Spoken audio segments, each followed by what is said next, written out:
যে 6 তাৰিখে আমি নিযুত মইনাৰ আঁচনিও আৰম্ভ কৰিম। অৰ্থাৎ 6 তাৰিখে অসমৰ প্ৰায় 2 লাখ ছাত্ৰীয়ে প্ৰথম বৰ্ষত নাম লিখোৱা বা প্ৰথম বৰ্ষত নাম অন্তৰ্ভুক্ত কৰা প্ৰায় 2 লাখ ছাত্ৰীয়ে নিযুত মইনা আঁচনিৰ সুবিধা লাভ কৰিব। অৰ্থাৎ এইকেইটা দিন আপোনালোকে আমাৰ ব্যস্ততাও চাওক। অহাকালি এডিআৰই পৰীক্ষা, 30 তাৰিখে মুখ্যমন্ত্ৰীৰ আত্মনিৰ্ভৰ অসম, 4 আৰু 5 তাৰিখে সমজিলা, 6 তাৰিখে নিযুত মইনা। চাওঁতে চাওঁতে দুৰ্গা পূজা পাই যাম। এইবাৰ আমি সিদ্ধান্ত লৈছোঁ যে প্ৰতিখন দুৰ্গা পূজা সমিতিকো ৰাজ্য চৰকাৰে বিত্তীয় সাহায্য আগবঢ়াব। আমি বিহুৰ সময়তো বিত্তীয় সাহায্য আগবঢ়াওঁ, দুৰ্গা পূজাতো বিত্তীয় সাহায্য আগবঢ়াম, আৰু কেইদিনমান পিছত ভাওনাৰ সময় আমি ভাওনাতো বিত্তীয় সাহায্য আগবঢ়াম। অৰ্থাৎ ৰাজ্য চৰকাৰে অসমৰ প্ৰতিটো উৎসৱৰ সময়ত আমি একেলগে জনসাধাৰণৰ লগত যাতে উৎসৱ পালন কৰিব পাৰোঁ, তাৰ বাবে আমি এনেবোৰ নতুন আঁচনি আৰম্ভ কৰিছোঁ। আৰু এই আঁচনিসমূহে নিশ্চিতভাৱে আমাৰ চৰকাৰখনক ৰাইজৰ ওচৰলৈও লৈ গৈ আছে। মই শাৰদীয় দুৰ্গা পূজাৰ যিসমূহ সমিতিয়ে এতিয়ালৈকে উপায়ুক্তৰ বা আয়ুক্তৰ কাৰ্যালয়ত যোগাযোগ কৰা নাই, তেখেতসকলকো মই অনুৰোধ কৰিম যে আপোনালোকে আয়ুক্তৰ কাৰ্যালয়ত যোগাযোগ কৰিব, যাতে দুৰ্গা পূজাৰ বাবে নিৰ্দিষ্ট ধনৰাশি আপোনাৰ পূজা সমিতিখনেও পাব পাৰে। নতুন আঁচনি আৰম্ভ কৰিম। বহু ল'ৰা ছোৱালীয়ে চৰকাৰী চাকৰিৰ বাবে পৰীক্ষা দিয়ে। চৰকাৰী চাকৰি সকলোকে দিয়াটো সম্ভৱ নহয়। সেইবাবে ৰাজ্য চৰকাৰৰ হৈ মই ঘোষণা কৰিছিলোঁ যে আমাৰ ডেকা ল'ৰা ছোৱালীখিনিক উদ্যোগ আৰু ব্যৱসায় কৰিবৰ বাবে আমি 2 লাখ টকাৰ এটা নিধি প্ৰদান কৰিম।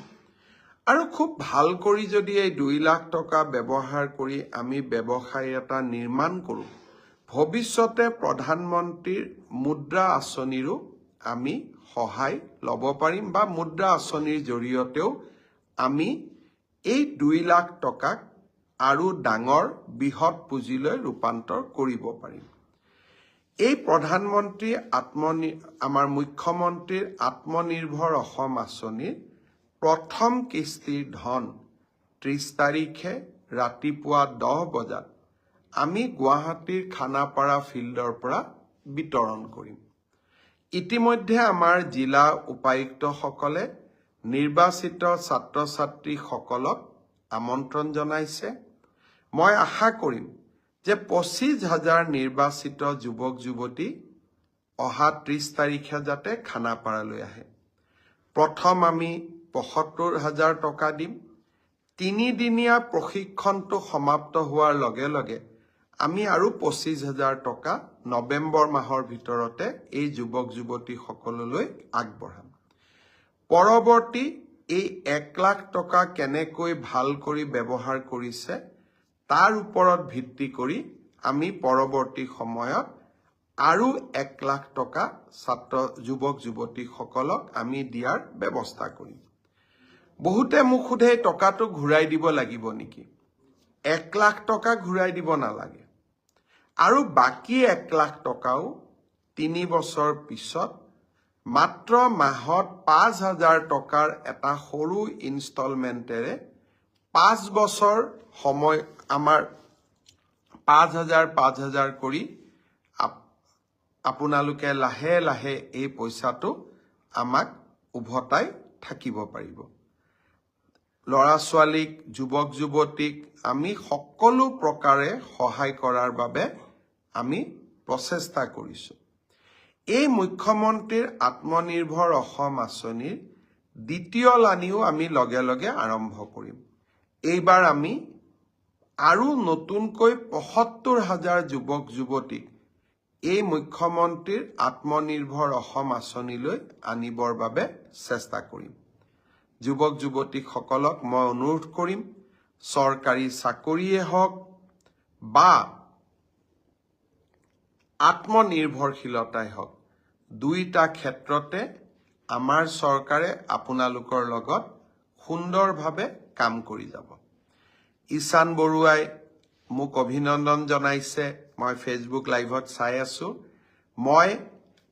আমাক অভিনন্দন নহয়, আজিৰ দিনটোত মুখ্যমন্ত্ৰীৰ আত্মনিৰ্ভৰ অসমৰ বাবে নিৰ্বাচিত হোৱা যুৱক যুৱতীসকলক আমি অভিনন্দন জনাইছো সকলোৱে লগ হৈ। ফেচবুক লাইভ যিসকলে চাই আছে তেওঁলোকক মই আদৰণি জনাইছো। মই ইয়াত দেখা পাইছো মিণ্টু দাস, জয় শ্ৰীৰাম বুলি লিখিছে, সুমি দে, মনোজ কুমাৰ দাস আপুনি লিখিছে সুন্দৰ পদক্ষেপ। কোনোবাই কৈছে গুড নাইট মামা, অকণমান দেৰি ৰখি লওঁ তাৰপিছত গুড নাইট দিম। মামনি দাসে লিখিছে ধন্যবাদ ছাৰ। নৱ বৰ্মনে লিখিছে সুন্দৰ পদক্ষেপ দাদা, আমি আপোনালোকৰ বাবে যিমান পাৰো এই ধৰণে কামবিলাক আগুৱাই লৈ যোৱাৰ বাবে চেষ্টা কৰিম। এতিয়া এটা নতুন বিষয় লৈ আহিছো। আপোনালোকে জানে যে বহু দিনে অসমৰ বিভিন্ন জিলা মহকুমাৰ দাবীৰ ওপৰত আন্দোলন চলিছিল। অসমত আমি বহু কেইখন নতুন জিলা নিৰ্মাণ কৰিলো। লাহে লাহে জিলাৰ দাবীসমূহ শেষ হৈ আহিছিলে, মহকুমাৰ দাবীসমূহ শেষ হোৱা নাছিলে।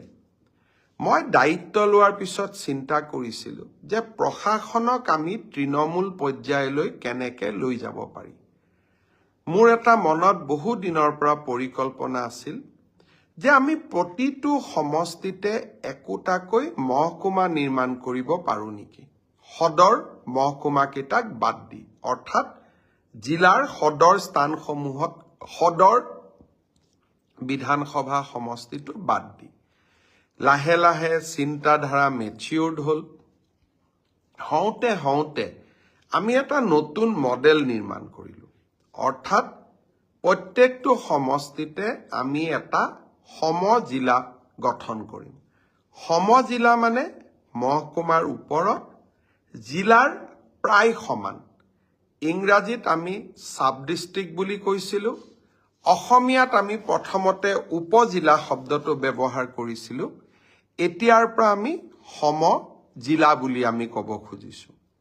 অসমৰ 39টা স্থানত 39টা বিধানসভা সমষ্টিত অহা 4 আৰু 5 তাৰিখে আমি এই সমজিলাসমূহ প্ৰতিষ্ঠা কৰিম আৰু দ্বিতীয় পৰ্যায়ত আমি বাকী থকা সমষ্টিকেইটাতো এই সমজিলাসমূহ নিৰ্মাণ কৰিম।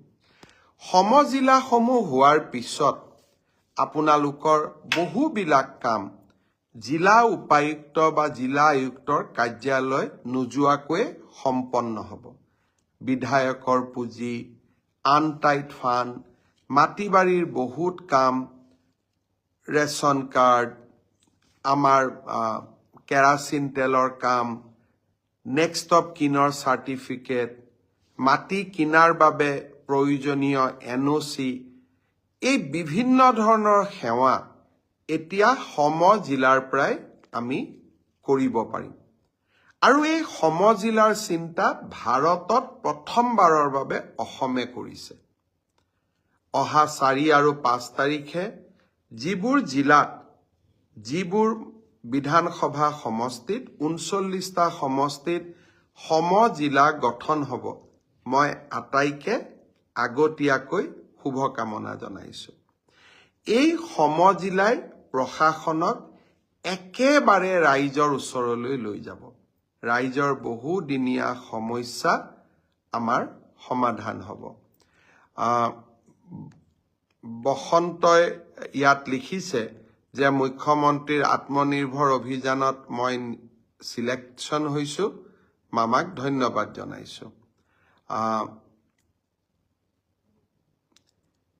নিতুল ডেকাই লিখিছে অসমত দুৰ্নীতিমুক্ত পৰিৱেশৰ এয়া এক সুন্দৰ আৰু বাস্তৱ নিদৰ্শন। সকলোকে মই ধন্যবাদ জনাইছো, ইমান ধুনীয়াকৈ আপোনালোকে ভালকৈ কমেণ্ট লিখি আছে। মই ক'ব খুজিছিলো যে এই সমজিলাৰ ব্যৱস্থাটোৱে অসমৰ প্ৰশাসনক ৰাইজৰ ওচৰলৈ নিশ্চিতভাৱে লৈ যাব। মই যোৱা ব্ৰডকাষ্টতে কৈছিলোঁ যে 6 তাৰিখে আমি নিযুত মইনাৰ আঁচনিও আৰম্ভ কৰিম। অৰ্থাৎ 6 তাৰিখে অসমৰ প্ৰায় 2 লাখ ছাত্ৰীয়ে প্ৰথম বৰ্ষত নাম লিখোৱা বা প্ৰথম বৰ্ষত নাম অন্তৰ্ভুক্ত কৰা প্ৰায় 2 লাখ ছাত্ৰীয়ে নিযুত মইনা আঁচনিৰ সুবিধা লাভ কৰিব। অৰ্থাৎ এইকেইটা দিন আপোনালোকে আমাৰ ব্যস্ততাও চাওক।